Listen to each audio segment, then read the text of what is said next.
Welcome back to Deck Check. I'm Ganesh. The Ancient One just got spoiled for Caverns of Ixalan. I meant that Ancient One. Anyway, I'm super excited to show off my brew for this 2-mana 8/8 commander.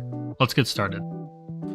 Alright, so the Ancient One is a 2-mana 8/8 in Dimir, but it can't attack or block unless we have 8 permanents in the graveyard, which trust me, we won't have a problem doing. We can also pay 4 mana, draw a card, and then discard a card, and mill someone equal to the mana value of the card we discard. Usually that's going to be ourselves. So my take on this commander is a control reanimator deck, with a lot of cool options to control your opponents and interesting ways to win the game. A quick reminder, if you enjoy this sort of content, make sure to like the video and subscribe to the channel. We are trying to hit 100 subscribers. Thank you. So our primary win con is going to be Thassa's Oracle, of course. But don't close the video, we have a lot more cool stuff going on.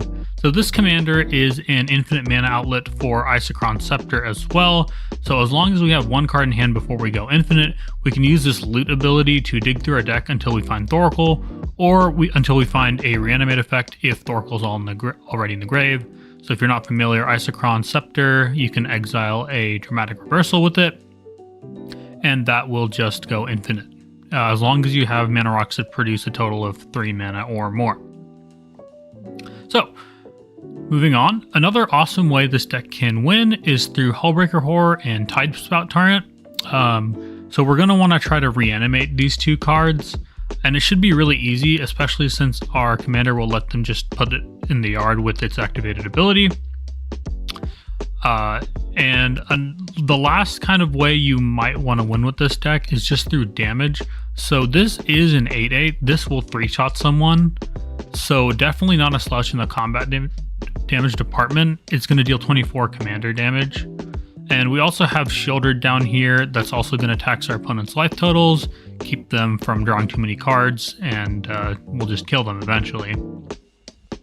So in the creature slot, besides the creatures I've already mentioned, we also have this Consecrated Sphinx. It's the list I've seen in some Kinnan lists, and I think it would be good in here too, because we can just reanimate it, and if you're able to protect it, this will just win you the game on its own. And of course, we're also on Talion, because it's just so freaking good. It's going to go in every deck almost that has Dimir in it.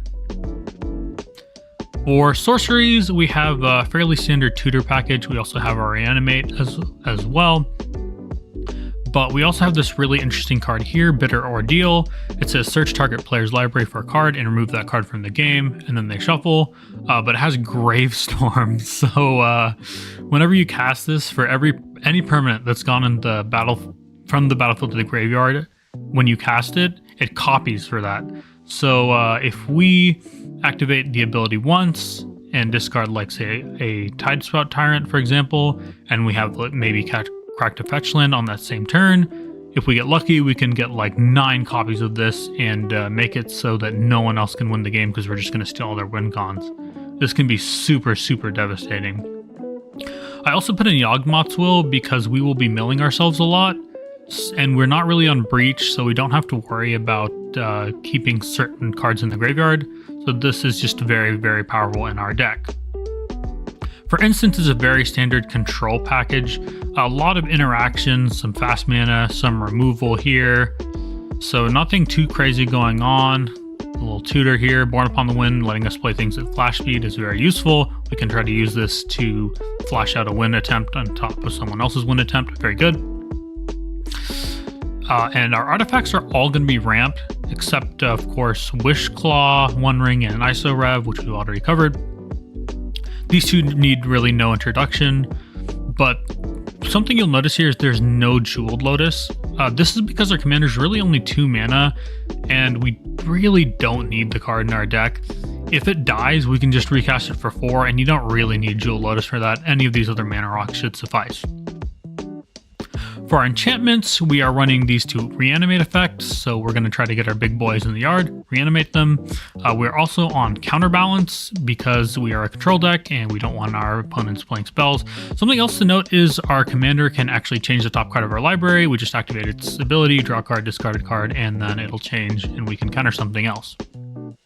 Also, check out the Meat Hook Massacre. I think it's pretty good, especially in this deck. Our commander's an 8/8, so we can cast this for up to 7, and our commander will still stay alive, and we'll get a bunch of these lose life triggers, which again helps us with our life loss package. Lastly, let's move on to the lands. So you want to run lands that actually kind of kill themselves, because we need to get 8 permanents in the graveyard to turn on ability, and also we're on Tainted Pact, so we need to make sure all these lands are different. So if you'll see here, Cephalid Coliseum has an activated ability. We're also on Fetch lands. We're on this other one here. And we don't want to run too many fetch lands though, because we don't want to run out of fetchable targets, so you have to be careful with this. We're also on Takenuma, just because it mills us, so it can turn on our commander, and it can also bring back, like, say, a Thoracle. So very good card here, don't sleep on this. We're also, of course, on Otawara. It's so good, why not run it? Lastly, there's a few cards here that are kind of spicy you might want to consider. You could run Fairy Mastermind if you're finding you just want to draw some more cards. Disciple of Bolus and Altar of the Wretched are very powerful draw effects. The problem is it's going to kill our commander, and someone can also remove our commander in response to either of these triggers. So I didn't really put them in the deck. You can if you're trying to go for maybe a more turbo route. I didn't put Beseech the Mirror also in there because it's a little bit of a slow card, and we don't really want to spend 4 mana to just tutor something, and that'd be our whole turn. It's not very good. Another card you can kind of consider here is Midnight Clock. So if we're going infinite mana and our win cons are gone, you can actually activate this and bounce it with Chain of Vapor infinitely to keep recycling your deck, because it will keep recycling your graveyard, and that's just another way to win. All right, that'll wrap up my Ancient One deck tech. Thanks for watching. If you enjoy this sort of content, again, remember to like the video and subscribe, and I'll see you later.